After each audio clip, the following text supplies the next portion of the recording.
I was so interested in seeing what him and Quinn Ewers do this year. There's been so much hype. We should have a pretty dangerous running back in Blake Corum. Maryland's got Talia Tagovailoa. Yeah. A little too backyard football.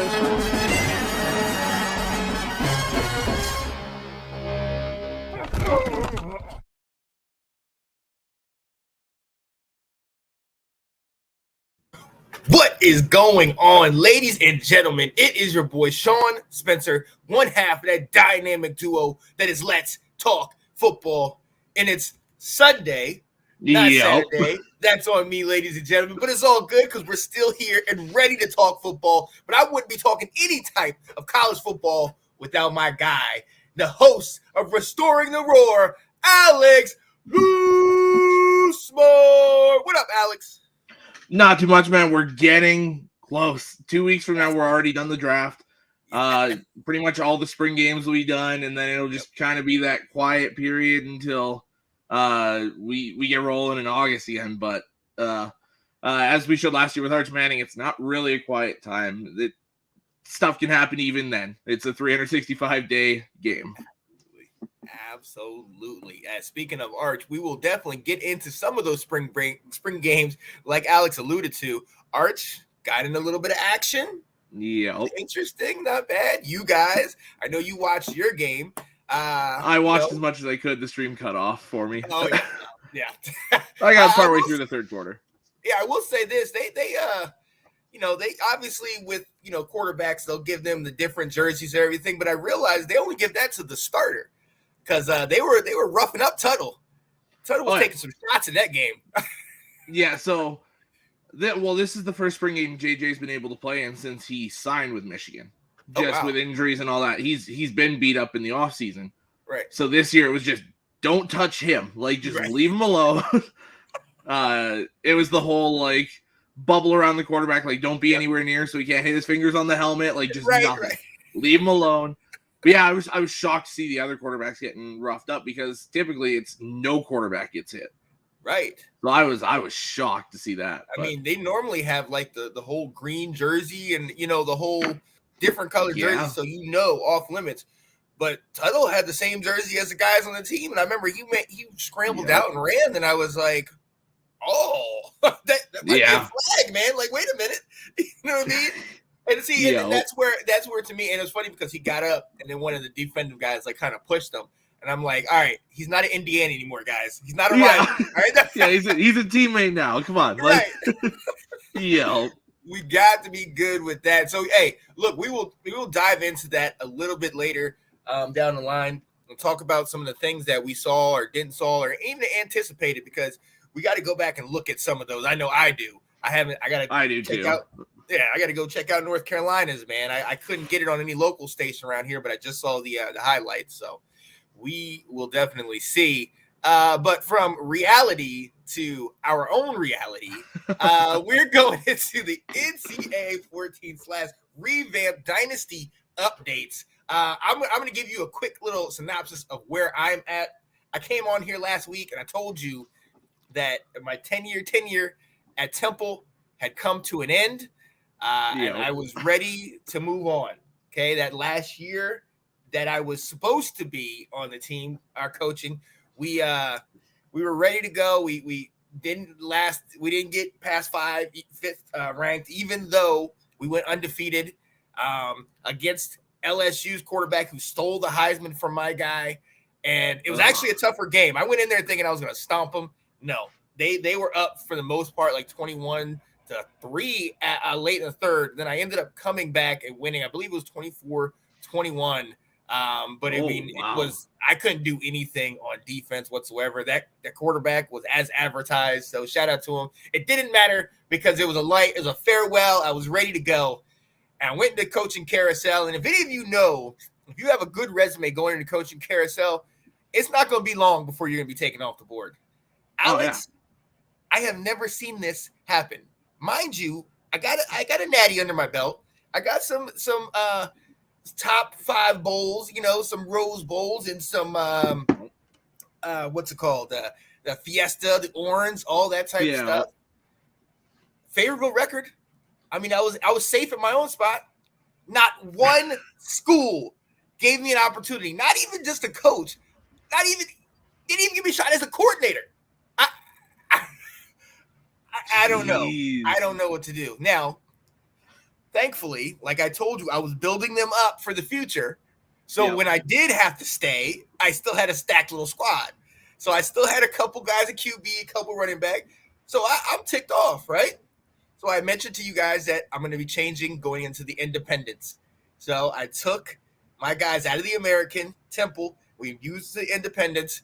And so I said, okay, you're not going to take me because maybe you think my schedule, whatever the problem is, I'm stacking my schedule. So independent, you can play, there's no division rivals. You can just do anybody that you want. Everybody I did was ranked plus rated schedule. Oh, no. Lost only one game, which kept me out of the national championship because we didn't have a conference championship, which was fine. Yep. Still blew them out in the championship, and I came back, and I'm like, oh, here we go. Okay, good. There's no way that they can overlook me. 2 years in a row, I was overlooked. Not one team.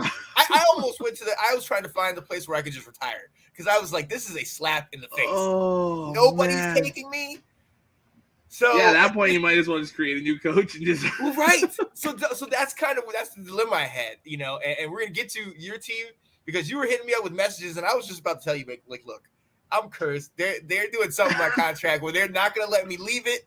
They're not gonna void it, and it's either you stick with us or you're out. And I'm like, I've done so much for you guys.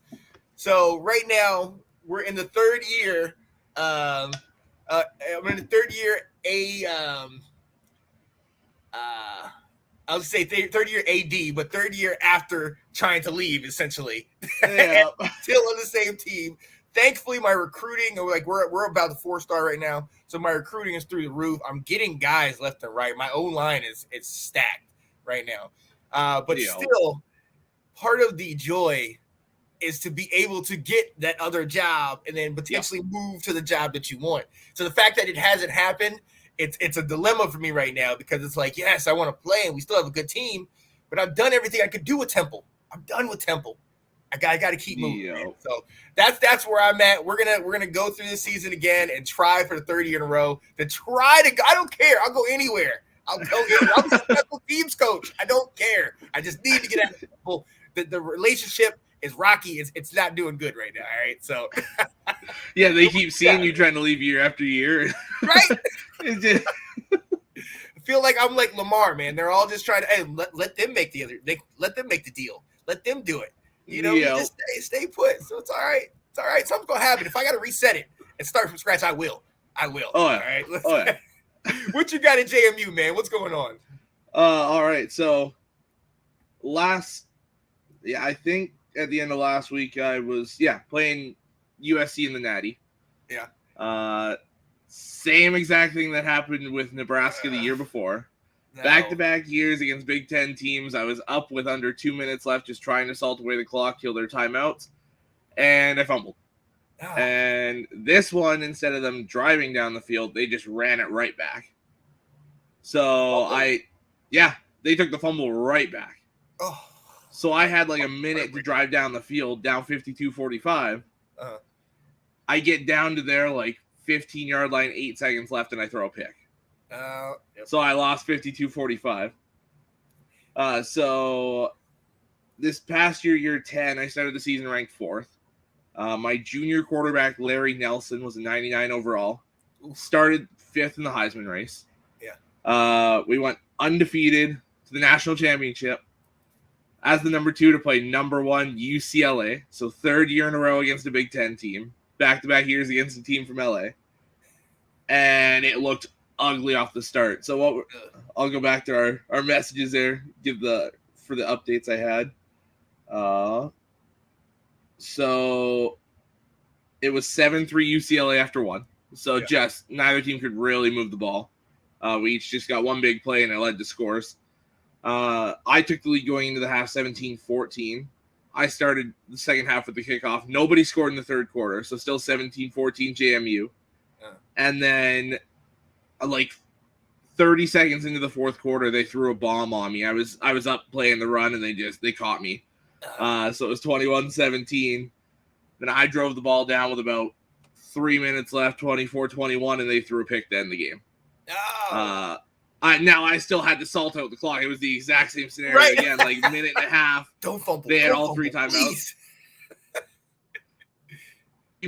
please. TV, I'm just like, we do, and we did. We held on and won. So 24-21 JMU won our natty. So I was thinking maybe I'm like you. I'm ready to hop to Michigan. Like I've built this up, juggernaut. They're good without me. I can go. I got every offer under the sun, but the Michigan job. I spent like 15 minutes just like decline. Yeah. Now, I'll read off the other notable coaches because I'm doing that revamped mode with the roster and everything. So it's all the notable coaches. Yeah. So Jesse Minter, I stole him. He's the DC at Michigan currently. I took him for 1 year, and then we were so good he left to be the head coach at Oklahoma State. Yep. That's how it happens. Harbaugh has 1 year left on his deal, so I'm hoping after that the job's mine. This is it. Dabo Sweeney got fired at Clemson, was the OC at UCLA. Now he's the head coach at TCU. Okay. Brent Venables just got fired from Oklahoma, immediately took the head coach job at Texas Tech. Okay. Ryan Day got fired from Ohio State, Wow. was the head coach at Duke, got fired from Duke. Yes. Now he's the offensive coordinator at Boston College. The new head coach at Duke is former Michigan State head coach and was just recently the DC in Cincinnati, and Mel Tucker. Mel Tucker. Yeah, all that 10-year, $100 million. Yeah. They had to buy him out of that one. Yeah. Bill O'Brien left Alabama to be the OC at Auburn. Is still the OC there. Josh Gaddis has moved around. He's the OC now in Missouri. PJ Fleck is the OC at Iowa State. Ooh. Jim Leonard just got fired from Wisconsin. He's the new DC in Georgia Tech. Okay. Steve Spurrier Jr. is still the OC at Mississippi State. Lane Kiffin was just the OC at Eastern Michigan. He's now the OC for Colorado. Oh wow! He got fired from USC. I think so. Oh wait, no. Lane Kiffin was at Ole Miss. Ole Miss, yeah. Yeah. Oh yeah, they had a couple bad years, so right in the middle. So yeah, he took over there. So yeah, now we're in year 11. I think I'm like week 4, week 5, somewhere in there. Yeah. 99 overall. Yep. Quarterback Larry Nelson came back. Yeah. 99 overall running back Maurice Holland came back. They both came back for their senior seasons. They started the year 1 and 2 in Heisman. Oh. And I've kept it that way so far. We've torched everybody. Yeah. I think we're like 3-0, 4-0, something like that. But yeah, we're on a good roll to repeat here. This is actually, if you look at the numbers, this is the best team I've had so far. Okay. Here it is. That begs the question, like I was saying with mine, because at the end of the day, when I didn't get the job, I still had a stacked team, for the next couple years. So that begs the question, because one of the things that I started thinking about was, all right, after the first year, it was like, all right, well, I got to stay here. And then I started playing the year, and I was like, dang, I kind of enjoy playing with these guys. Like, I like these recruits that are coming in. So let's say you get the Michigan job, or you get it after this year, but you still have a good batch of recruits. You got a good, set, solid team. Do you still bite the bullet and make the move? I mean, I know it's a dream job, but see, and that's what I've been debating that in my head since that job didn't come up that time. Because I was like, if it came up that time, okay, I won, I'm gone. Yeah, like I hit the pinnacle, I'm out. But now I'm sitting here and it's like, okay, this team is better than last year's. Yeah, I've had 2 number 1 recruiting classes in a row. Yeah. So it's just like this is becoming the Alabamas and Georgias if I stay and continue to build it. Yeah. But then if I don't take the Michigan job, if it's up this year, this is a job that comes like once every 10, 15 seasons typically. Yeah, so I did it for a while. It's just like, if I sit, am I fine sitting for another decade? Like, you know what I mean? Yep. So I completely get that. Yeah, it's just, I mean, winning is nice and everything, and getting the recruits and everything, but it's the move that's great. Yeah. Okay, I've succeeded over here. Let me come to this place and see what I can do. So, and I would be rebuilding it like Jim just did, because they've been like 7-6, 8-5. They've been in that like middle tier of college football. So I can bring it back to that powerhouse again, which is just even more enticing. Exactly. This is what you want. So we'll see. Well, ladies and gentlemen, we were going to be updating you. Most likely, we're going to be playing as soon as we get off of here. Diving into that, I think I'm in midseason myself. But like I said, it's I'm in the middle, man. I mean, obviously, there's nothing like you getting offered that job for you with Michigan, for me, North Carolina. But if I don't, I mean, I'm not upset. I'm not bad at Temple. I like where I'm at. Now that we're independents and I can schedule whoever I want to schedule, I don't have a problem with it. I kind of enjoy it, man. So I don't know. We will definitely see, but we got to move on. I want to say shout out to people that are watching. Scott saying, "Go Mizzou." Vincent Testaverde Jr. is now a St. Louis Battlehawk. Ooh, I might have to watch that. Okay. And how do you think the Colorado Buffaloes will do this season? That's interesting. I know the videos would tell you they're going to do great. You see Prime on every single, Instagram, TikTok, all that stuff. But that is a valid question. I mean, what we've said, middle of the road, it's going to take them a year or two to get with it. But, I mean, they brought a bunch of guys over there. What are you thinking, Alex? Yeah, so I would expect, like, this was a very bad team before Prime got there. And, yes, he brought a lot of people, but we've seen it takes a couple years. Yep. So it rarely happens, especially at Division I, overnight. Yep. So what I expect from Colorado is to be pushing for bowl eligibility. Go from the 1-2 wins. I say that 5 to 7 range is where I kind of expect them, because the Pac-12 is still, you've still got USC and UCLA for another year. Yep. Utah and Oregon are at the best they've been in a while. Oh, yeah. So it's just like you've got a murderer's row there. And you open the season against the runners-up in the national championship game in TCU. Yeah. Who lost a lot in Duggan and Johnson and all those guys. But you had like 5 Alabama players come over. You had they got a lot in the transfer portal. So TCU's no slouch this year. So that's probably 5-6 losses right there. So it would be great to see an opening day upset. But even still, even with that, I think that a lot of people would kind of overlook all the issues, because, like you said, TCU lost a lot of guys, but they still brought back guys. They still got transfers that came over. And Colorado, when Alex says they were bad last year, that's an understatement. They were awful last year. I think they were one of the last 2 teams. Them and Colorado State were one of the last 2 teams to win a game in the college football season. So they were just putrid. It was terrible for them. So to turn that around, I mean, even if we're on here on the video games and NCAA, it's not going to happen overnight. There's going to be games that you're going to want to sim to go through, because they're going to get ugly. They're going to get ugly. So, but we'll see. Shout out to him. We'll see what he does. But look, you know why you're here. We are here to talk college football. Ladies and gentlemen, we've been giving you the 2023 NFL Draft prospect look, where we've been seeing a lot of different positions: quarterback, running back, wide receiver. We talked about the guys on the O-line, the edge rushers.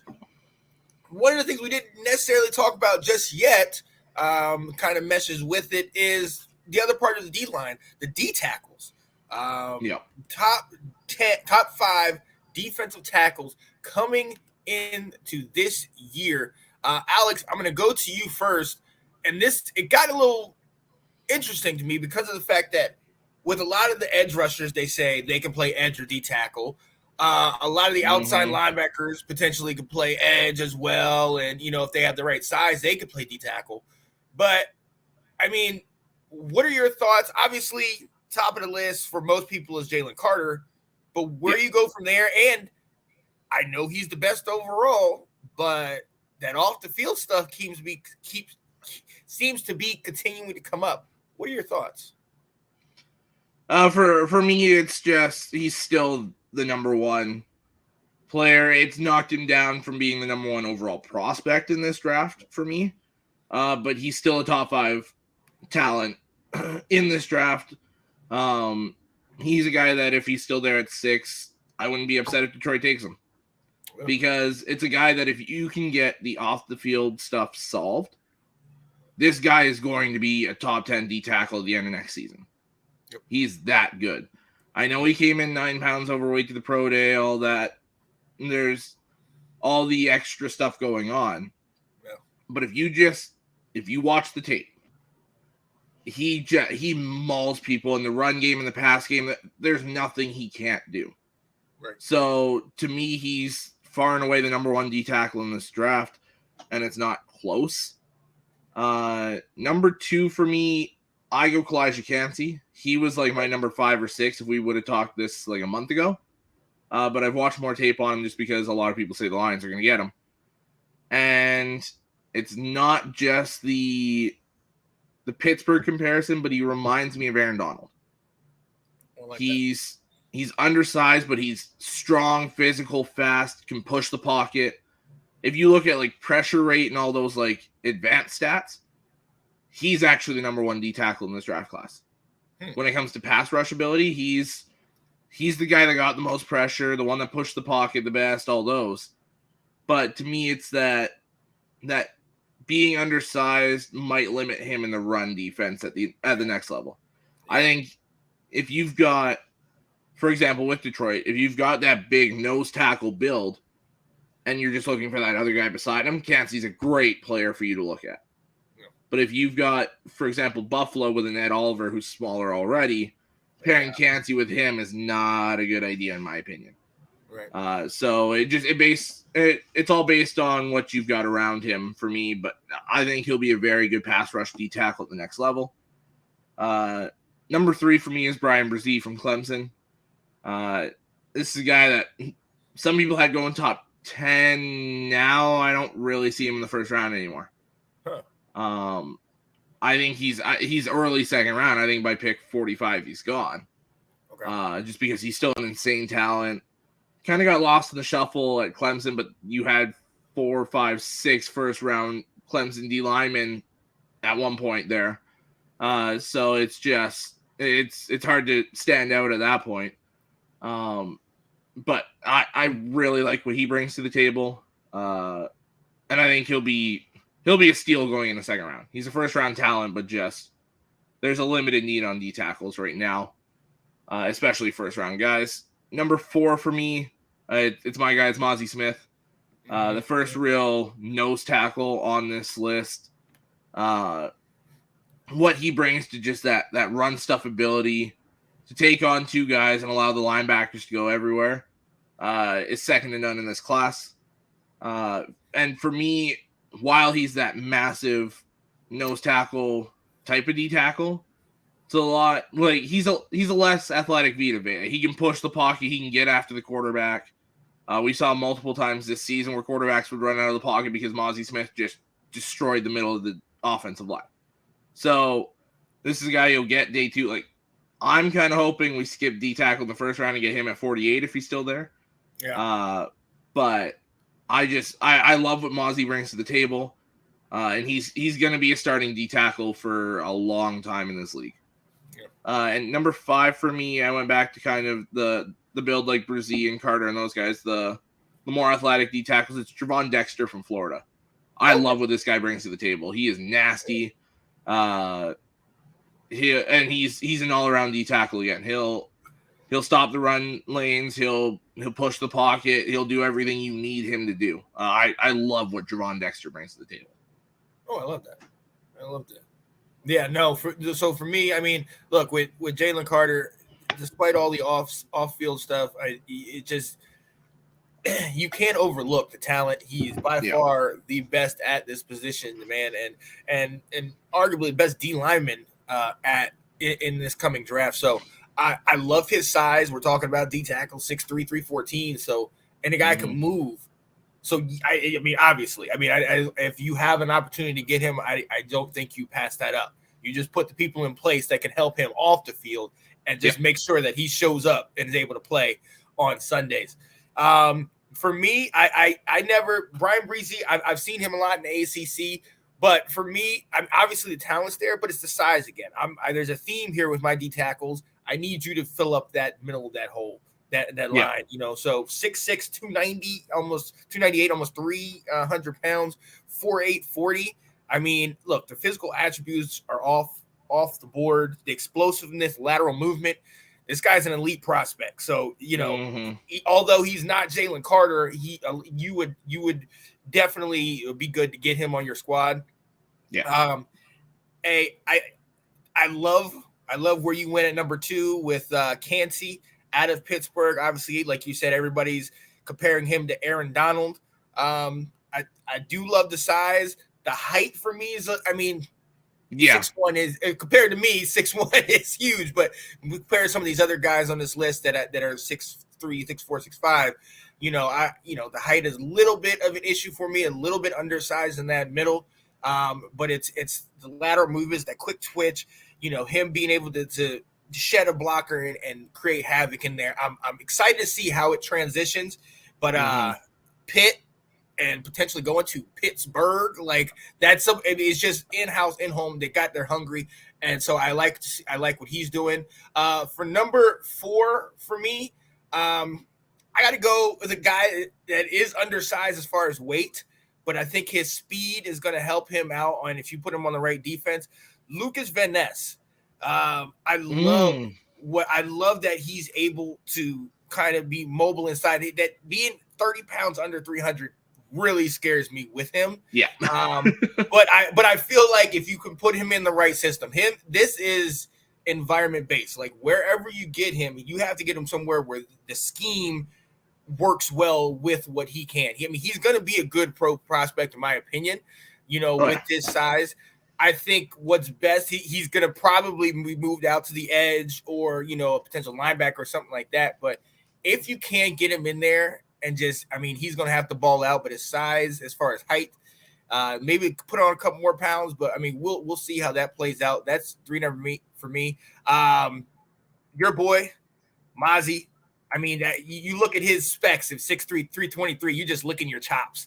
You know what I mean? And that's D tackle. That's the BJ Raji. That's the the refrigerator. You need the big meaty Vince guy. Wilfork. That's just gonna, exactly. That's just gonna come in there and clog up that O line, just clog up the hole. And I think he's the guy for that. I love what he's done. You've spoken very highly of him, and the fact that this guy is not only big but can move and played a serious role for you guys. I like that. I like that a lot. My last guy. You could probably get this guy's name out of Northwestern, Adematawa, Adiba Warrior. Adiba Warrior, my guy, double A. I go straight to the last name. Incredible athlete. We saw him at the combine, 4.4 speed. Again, potentially a little bit smaller at 6'2", 282. But what we've seen and how we've seen him go up against potential picks and other people, and especially with going in the combine and seeing how explosive he is, this is a guy that I think would benefit you if you, again, get him in the right system, give him the opportunity to really make a name for himself. I don't think you can go wrong with this guy. There are guys that are higher potentially on the list, but I'm talking about upside. I'm talking about somebody that, given the right opportunity, can really shine. Double A, man. I'm looking forward to seeing what you got on the table, man. I'm looking forward to seeing. Now, we've saw all those. Any sleepers? Any guys that maybe people are overlooking? Because it is D tackle, so everybody wants the edge, the linebacker, this and that. People might be overlooking this, but this is key. As we've seen, Aaron Donald, Jonathan Allen for us, this is huge. Well, I had one that was higher up on the list and now is kind of falling down is Siaki Ika. From Baylor. He's another true nose tackle build. And then for me, just trying to remember his name, from Wisconsin, I think it's Keanu Benton. Him and Zach Pickens from South Carolina are the other two I am looking at. Yeah. I think they're day 2, maybe early day 3 guys, but they're guys that are going to play a solid role on whatever defense they're in. Well, see, Aki's a 335. Yeah, he's a big body. Yeah, he's a prototypical tight end. And then Benton, 309, 6'4", no doubt. Yeah. No doubt. Now, let me ask you this, because obviously If we would have said this months ago, the list would have gone as such. It would have gone Jalen Carter, Miles Murphy, Brian Brzee. You know what I mean? Miles Murphy has dropped, and yes, that size lends him to be more of an edge rusher, but technically still is listed as a potential D tackle. Is there a place for him in the middle of the line, or I mean, why is he dropped like this? I think it's just because more people have pretty much just considered him an edge guy. That's kind of where I'm at now. That's why I left him off. If I had him on, he'd probably be 3, 4, somewhere in there, maybe 5. Yeah. But his skill set actually probably favors him being inside. Because if you look at his pass rush moves, he doesn't really have the rip, the swim, the spin, all those other moves that you look for. But he's got a nasty bull rush, which is typically what you get from an interior guy. So I think he's a guy that maybe is like a 3-4 end, like not the actual outside guy, but kind of that 3 tech in that 3-4, or that actual 4-3 tech, the defensive tackle that's more outside. Yeah. I think he plays that role very well. But if you could get him some actual pass rush moves, then I think he's built better for the outside. Okay. Yeah, because he's not that prototypical 300, 310, 315, D tackle that you like. He has the height, but that what is he like in his 270s or I don't think he's 270. Yeah. He reminds me a lot of a guy the Lions kind of found this year was John Kaminsky or Josh Pascal, who we drafted last year. They're both edge guys that are like 275, 280, so they're like big end, smaller D tackles, but they both in pass rush situations they both move inside. Right. They both rush from that D tackle spot. So I think that's another thing you can do with Miles Murphy because he's such a good run defender.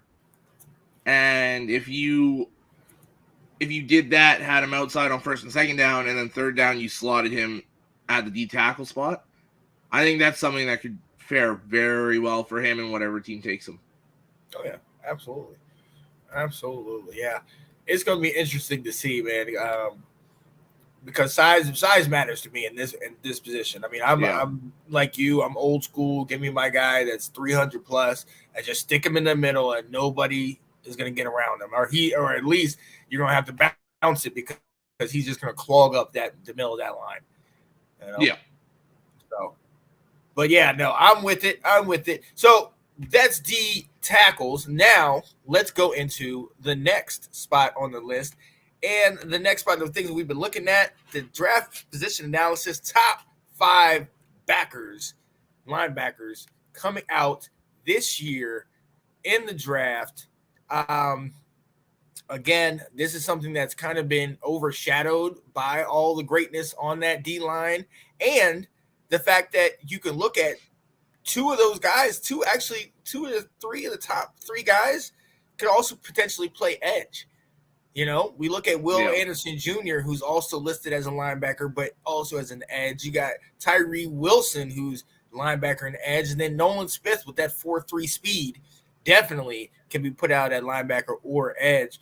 So, I mean, those 3 obviously are my top 3. Will Anderson, we know how high he's going to get picked. Everybody is feeling good about Tyree Wilson. I'm eager to go back and actually check some of those games because I've seen the combine, but I haven't seen him during the games.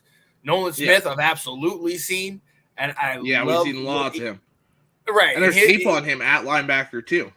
That's the thing. Exactly. There's tape on him as a 4.3 stand-up backer.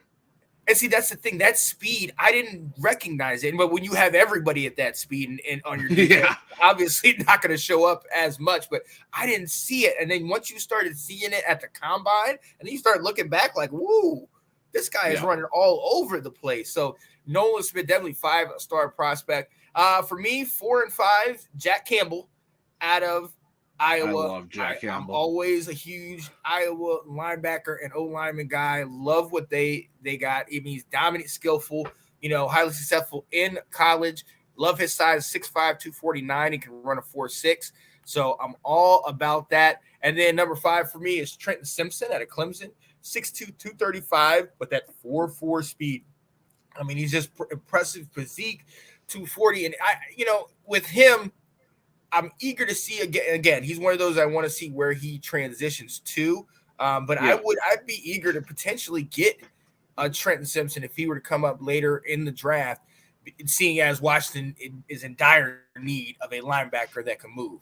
So Yeah. I want to see what's going on with him. What are your top 5 linebackers? So what I did was I pushed Smith, Anderson, and Wilson to just edge for this. So I did, or you could say I just did the top 5 after them. Yeah, right. So for me, my number 1 guy is Trenton Simpson. I love what he brings to these top 3. Actually, these top 5, I love what they all bring to the table. My number 2 is Drew Sanders. He's a guy you had in the edge list last week. He's a guy that could play edge rusher, outside linebacker. Even I feel comfortable putting him as that middle linebacker. Ooh, okay. Athletically, he's got enough to him that I think you could put him there and be okay. Probably a 3-4 inside linebacker. To me, Trenton Simpson's more of a 4-3 middle linebacker. Could play that outside backer as well. My number 3, but my actual favorite of the 3, or of all these linebackers, is Jack Campbell. I love what he brings to the table. He's nasty. He's physical. But he can do everything you want him to do. So I absolutely love what Campbell does. And he's another guy I would love Detroit to get. So please, I'll just start manifesting that now. Number 4 is Noah Sewell from Oregon, brother of Lions tackle Penei Sewell. He's a guy that coming into the season was the number 1 backer in this draft class, and then just he played solid, but everyone else played really well and just kind of took him over. So he'll go. These guys are all probably day 2. Yeah. Probably round 2 for all 4 of these guys, honestly. Does Sewell come to the Midwest? Does he come to Detroit with his brother? I would love Campbell. I would love Sewell. I'd love any of these guys, honestly. Oh, yeah, right. And then number 5 for me is a guy that I actually think is extremely realistic to come to Detroit. Just they were all over him at the Senior Bowl, and just they've been linked to him since the beginning. Is Dian Henley from Washington? I believe Washington State. Yeah. He's a guy that started his college career as a wide receiver, transitioned to a safety, and then this last year they brought him in as a linebacker. So he's got that versatility. He's got the hands, the athleticism, all that. He's very good in coverage. And the reason I say for the Lions is because we desperately need a coverage linebacker. Us too. So Alex Anzalone Anzalone got torched in coverage last year, but he's a very good run stuffing linebacker. So if you paired Henley with him and Rodriguez, I think that would be awesome. Henley's probably a round 3 guy. I love and all these 5 that I listed are very different. Like you got Henley, the coverage guy. Sanders is more the blitzer guy. Jack Campbell's your prototypical middle linebacker. Simpson's kind of a do-it-all guy. Like, it's just, there's so much variety in this linebacker class. I absolutely love it. Yeah. Oh, yeah. And the only number I'd add to that, or only player I'd add to that, is Nick Herbig, out of Wisconsin, 6'2", 240, 4.6 speed. Man, he's massively productive in college.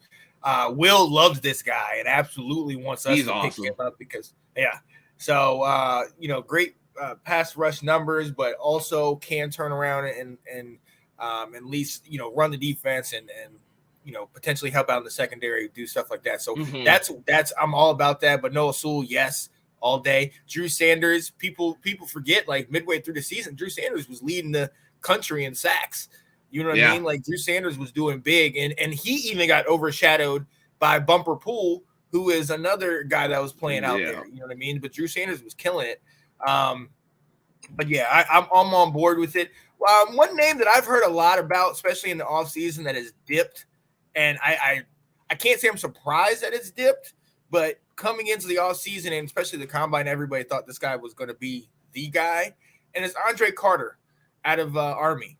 6'6", 256, kind of 4'9". He's got a massive wingspan. He's got elite agility, but it's just kind of, he's just fallen. he's fallen. And maybe, I don't know, maybe people are looking at him, kind of like, Army, can he do it? And maybe, he did great during the season. But, I mean, what are your thoughts on Andre Carter? Because he went from potentially being, early second to really dropping. What are your thoughts? This, to me, from the beginning, I had him as a day 3 guy, around 4 to 7. I never really, I understand the massive wingspan, massive frame, just giant human being. But if you put on the tape, he is so raw. There's so much work that needs to go into it. I think he's somebody that could turn into a very solid pass rusher, and I would put him on the edge. I wouldn't put him. I'd put him with his hand in the dirt as a 4-3 defensive end, or that 3-4 outside linebacker, kind of like Devon Miller. That's just strictly pass rush. Yeah. But there's too much work for me to take him earlier than round 4. Yep, because he's not going to be a plug and play. No. You know what, Scott? Because you keep coming on the show, I will oblige you on this one. Who do you think the Rams will take at the 36th spot? I think they're going to get a lineman because I think you need it. You desperately need an offensive lineman. I would say get a wide receiver, but with Cooper Kupp coming back, I don't.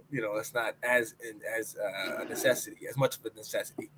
But a lineman. The one thing I will say is if that run on offensive lineman happens before pick 36 here, keep an eye on a running back. Ooh. Remember they had all those issues with Cam Akers earlier this year. They released Darrell Henderson. Yeah. Someone like Jahmyr Gibbs might not be out of the question there if he's there at 36. Oh, yeah. That would be a nice little pickup. Yeah. Stafford have a little somebody to shoot it out of the backfield, and then get Kupp back, man. Definitely also a wide receiver because y'all need a lot of stuff. I mean, Scott, this question is so loaded, man. Corner. Yeah. Corner, O-line, wide, running back, maybe quarterback, edge. Back up your guy. Edge. Like, come on, man. Leonard Floyd's gone, yeah.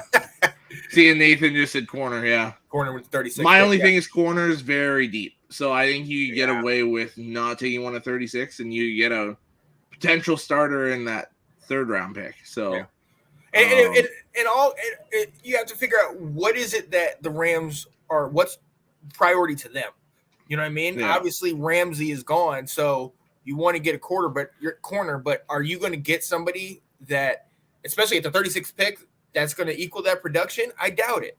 You know what I mean? So start building up into that. That's why, but I agree. Corner could be a solid need, but Absolutely. You also got to protect the investment. Cooper Kupp, Matt Stafford, that offense, you got to protect that. So, all on too. But yeah. We also got to see what happens the 35 picks before. Yeah. Because if somebody that's like, they've got a 1st round grade on falls, they're absolutely taking him regardless of what the needs are. So, right. And absolutely Nathan. But hey, they got their ring out of it. They got what they wanted. Now they're paying the price. Well, and that's the thing. So that's the question. That's the dilemma. You know what I mean? Yes, if you throw it all into 1 year, we saw what Tampa did in 2020. We saw what the Rams did in 2021. They got the ring, which is what everybody's after. So, that's maybe they'll look at it as a success. But then on the flip side, it's like, you're in the dumpster. And Nate and I have been having this back and forth. And hey, you're a prime person to be in on it with who won the trade, the Rams versus the Lions. Obviously, after the first year, you're going to say Matthew Stafford because they won it. But when you look at the rise of Detroit right now and how far the Rams potentially could fall, do the Lions have to win a Super Bowl to say they win the trade? I don't know. At first I thought so, but now I don't know. I didn't think we had to win a Super Bowl I thought the Rams had to win the Super Bowl to win the trade. So I'd say right now it's more of a win-win. But I've also been saying from the beginning, we got to see what's finalized, like once the picks are finalized. Right. So once this 6th pick happens, then you can look at the entirety of the trade and be like, okay, so we got Jameson Williams, we got whoever pick 6 is, and whatever that the 3rd round pick the year before, can't remember off the top of my head. It might have been Aleem McNeil. I think it was Aleem McNeil. Okay. So you got a starting D tackle, starting wide receiver, and whoever we get here, plus Jared Goff, who's playing like a top 10 quarterback. Right. The Rams got their Super Bowl, which is what they were after. So it's just kind of like I'd say win-win, but I'd give the slight edge to us, I think. Yeah. I mean, and that's the way it's all depends on how you look at it. Like for me, it's more long term. You know what I mean? Yeah. You can win a championship in 1 year and you have that one off, but it doesn't matter if then you go the next 10, 15 with not being able to do anything because of what you gave up. You know what I mean? So that's why I'm like, for you guys, golf, like all the pieces you said, you guys are on a steady incline. You're steadily going up. And unfortunately, Scott, I'm sorry. Yes, you do need a prize for remaining Rams fan. We're gonna send you to the prize department, Andrew Faubert, so you can talk to him. But there it is, bingo. Yeah, I think you got to look at what each team was trying to get out of it. Right. The Rams' only thing in mind was that Super Bowl, and they got it. For the Lions, it was to finally start this rebuild that we hadn't been able to do with Stafford because he kept getting us 6, 7, 8 wins. Mm-hmm. And I've got to think that both sides are happy with what they did. Yeah, absolutely. At the end of the day, you're right. Now, let's be honest. Detroit would love it if they would have won a Super Bowl. Yes. Oh, absolutely. But and the Rams definitely do love it that they did win one. But it's not going to be settled in a year. So no. we talked about do you actually, because we did kind of talk about sleepers. Do you have any sleeper linebackers? My top sleeper linebacker is DeMarvion Overshown from Texas. Yes. I've got him listed at 10 right now, but he's a guy that's probably going to go day 3 that I absolutely love what he brings to the table. He's another guy that can stand as that 4-3 backer, probably on the outside, but he can rush the passer in a 3-4. He can stuff the run. He can do everything you need him to do. I love what Overshown brings to the table. Oh, absolutely, man. I was a huge fan of him. Guy is a former top-ranked recruit as a defensive back and made the change to the linebacker. If you need to see anything from him, go back and look at the game that they played against Alabama. He was one of the ones on that defense that was holding Alabama to only 18 or 17 points in that ball game, man. I love this guy. Guy that you put me onto that might also play edge, but is linebacker is another spot. Mike Morris. I like his size. I like his speed. I like where he's a savvy, versatile guy. I mean, him first and foremost. Him right up close and personal. Another guy that I watched that just transferred to Cincinnati last year, but I believe was like the MAC defensive player of the year a couple years back. Avon Pace Jr. A little small at 5'10", 230, but 4.6 speed. Attack is an attack mode as a run defender. He's just instinctive. He's somebody that I feel like you put on your squad, he can really show up, and he's somebody that we'll be talking about a little bit later. And people are like, "Well, where did this guy come from? Who is this guy?" You know what I mean? So, yeah, I'm interested to see how they do. And then another guy that you mentioned the other day that is also at edge, Nick Hampton. I mean, could he be put out at linebacker? I mean, his size warrants that, but I mean, what are your thoughts?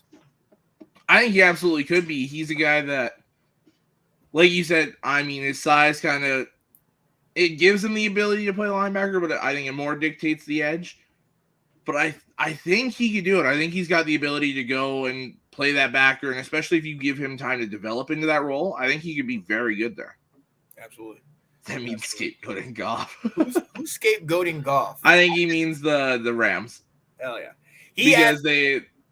Our whole situation was who won the trade and who's better. So I didn't think it was a question. Matt Stafford is by far better to me. Now, Goff has been playing great. I can't take anything away from the guy, and he's got a solid team to do it around.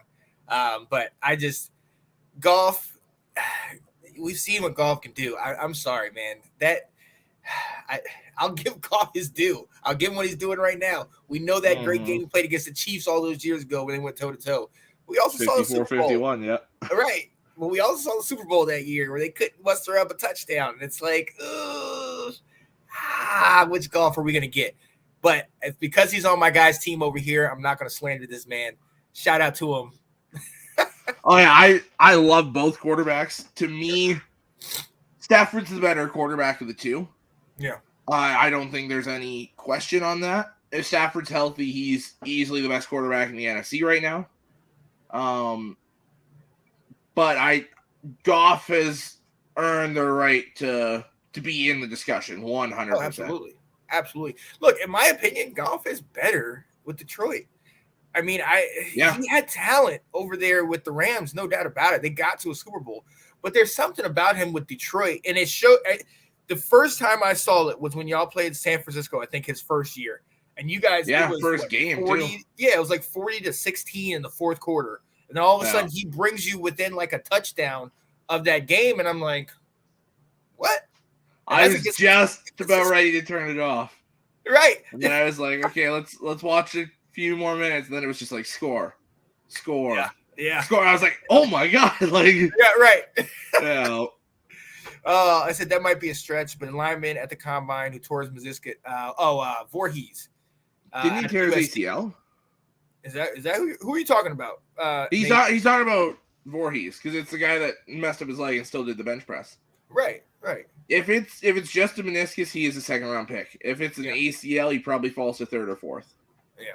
Well, yeah. Everything I saw was ACL, but that was right as it happened. So I don't know. But hey, like we mentioned, we talked about this, Nathan, actually, I believe last show or the show before, talking about how it's looked at a lot differently now. You know, when you look at Jameson Williams and how he was able to came back, David Ajobu, who went to your Ravens, Nathan. Tore his Achilles, yeah. Right. And he's, now kind of getting back into it. So it's not as devastating as it once was. And the fact that you saw, like we discussed that very thing about that bench press and how he sat there and kept pumping it up. That shows you more about the guy's character. It shows you, like, even though, yes, I'm done, my draft stock might have dropped, but I'm still going to put this tape out here so that you know what type of a guy I am. And I think that might have done more for him than some of these other guys. Well, it keeps everyone talking about him because it's. Can you believe that guy tore his ACL or tore his meniscus or whatever? Still went out and did the bench press and was the best guy at it. Right. It's just, you're never gonna forget that when you're talking about combine. It's always gonna be brought up. Oh yeah, that guy tore his ACL and still did like 38 bench press reps. Like it's just something that's gonna stick to him forever, and it's a good thing that's gonna stick to him. Yeah. And I think it was a smart move. It keeps him in the discussion the entire time.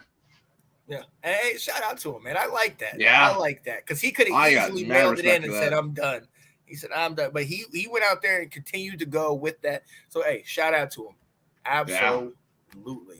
Absolutely. Yo, so we appreciate you guys watching.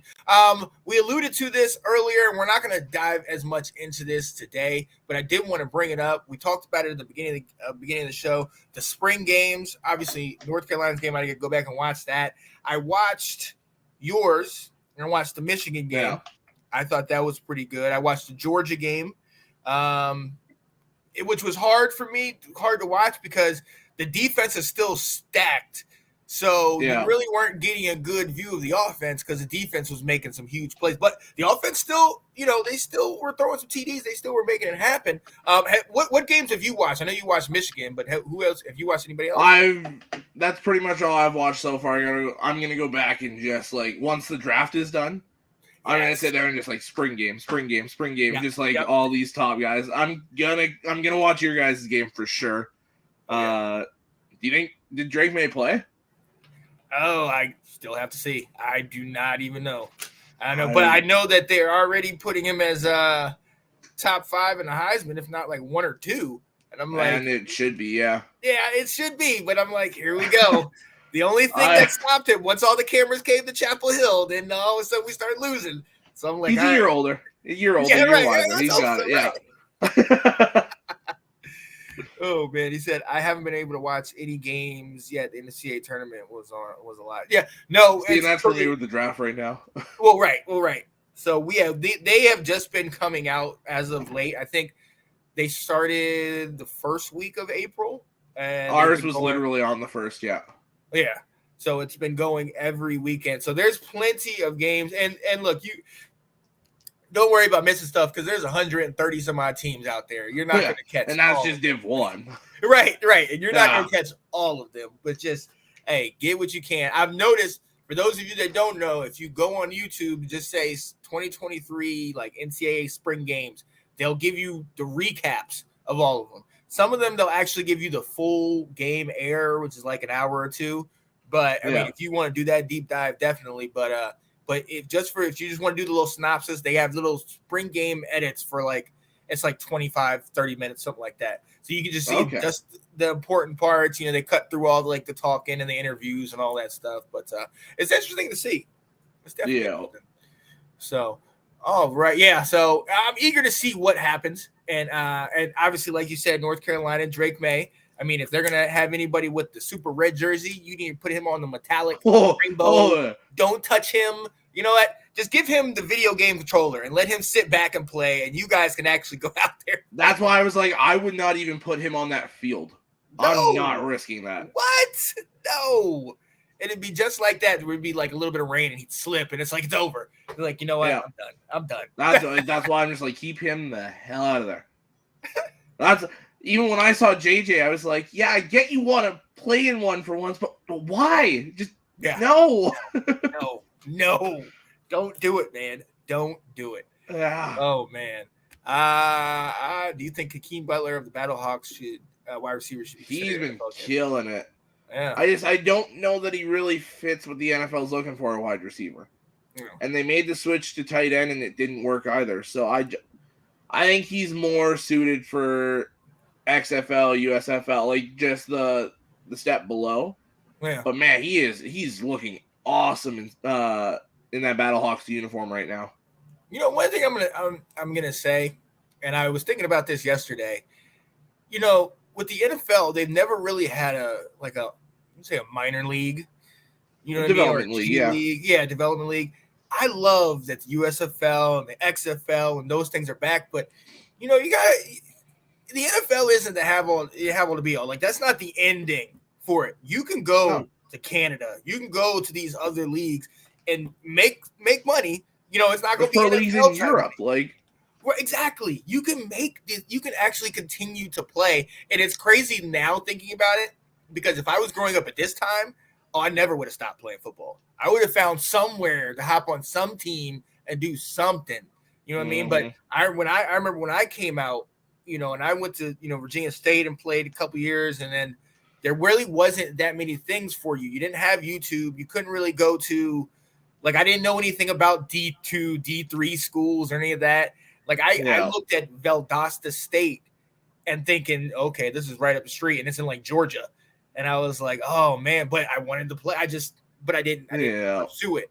But it wasn't as easy. These guys got everything at their fingertips now. So the NFL is great and it's a dream come true and everything, but not everybody makes it there. But you can still make it other places and make money, and that's what's huge, man. So hopefully he gets in the league, but if he doesn't, man. Still, there's other places. You got tape out there, man, and we've seen how solid he's been doing. Yeah, and he'll get to go compete on a training camp roster. Like he'll get his shot to make a roster. His plays warranted that. If I'm him, I don't know that I want to go back because you're killing it there. Why mess with that? There it is. That's the thing. If it's not broke, don't fix it. Yeah. You know what I mean? So. We shall see. But listen, ladies and gentlemen, we are coming close to the end of the show. But real quick, I had to mention, we were playing, I told you I was playing NCAA 14, and I lost a couple games last time, but I was playing in a game against, I want to say it was Tulsa or something. They were bad. They should not have been as good as they were, but they jumped up to an early lead. And I was able to come all the way back late in the game, and it was getting tense. it was getting kind of rough, and I said, you know what? Let's just play conservative. Let's play conservative and get the extra point. And then something in the back of my head said, no, Sean, we're going for 2.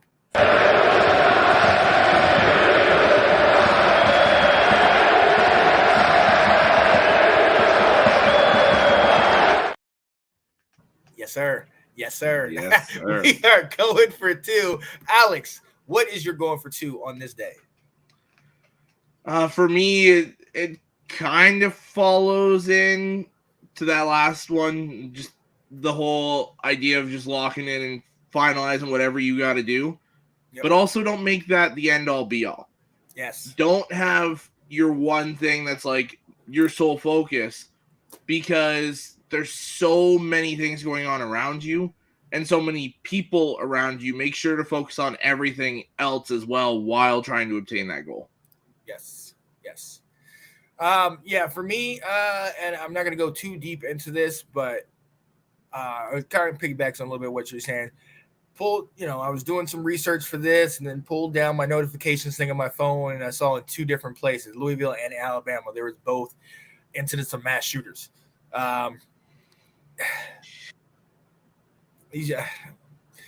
So our prayers go out to them and to everybody everywhere that is happening, because this is ridiculous. But I say that to say, just it's 11:04 a.m. Eastern time. Just appreciate it, man.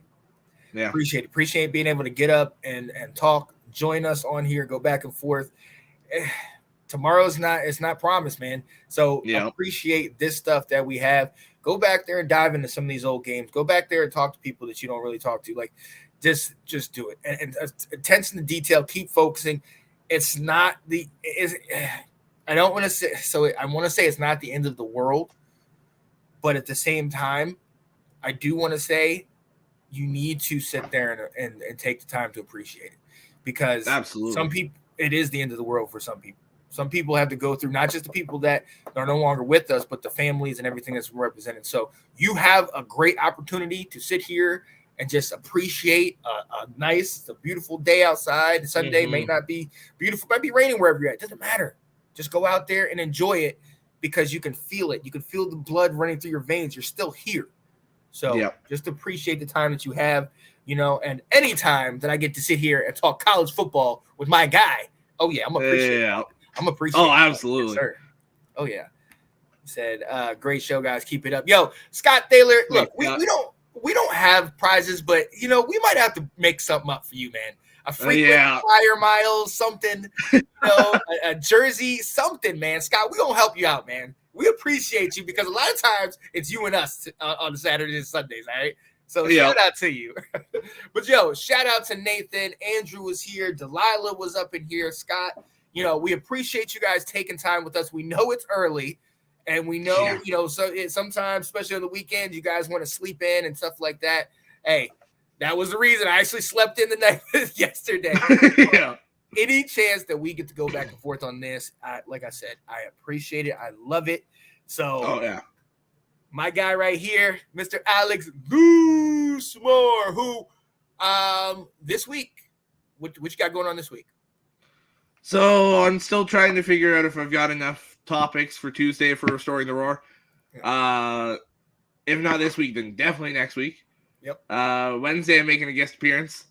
Yes. On your guys' show, Washington Football Weekly.